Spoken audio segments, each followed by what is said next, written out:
ये तो हमारे दोनों हाथ खुले हैं। अब मजा देखो, फिर से पर देखो, उन्होंने ऐसा पकड़ लिया है, हम ये पकड़ लेंगे। पकड़ करके सिर्फ घुमाना है, कुछ नहीं करना है। कोई एक आधा कर लो, आप करो। फिर पीछे से पकड़ने का काम अब करेंगे, आगे से पकड़ने का। अब व्यक्ति पीछे से 3 पद्धति से पकड़ता है। ध्यान से सुनो। एक आम ऐसे,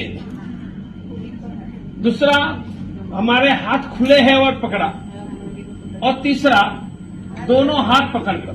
ये 3 पद्धति से पकड़ते हैं। एक एक पद्धति से कैसे करना, पकड़ो ऊपर से गला। ये सब में सबसे आसान। મિત્રો આવા જ વિડીયો અને શોર્ટ્સ જોવા માટે આજે જ અમારી ન્યૂઝ રૂમ યુટ્યુબ ચેનલને સબસ્ક્રાઇબ કરો।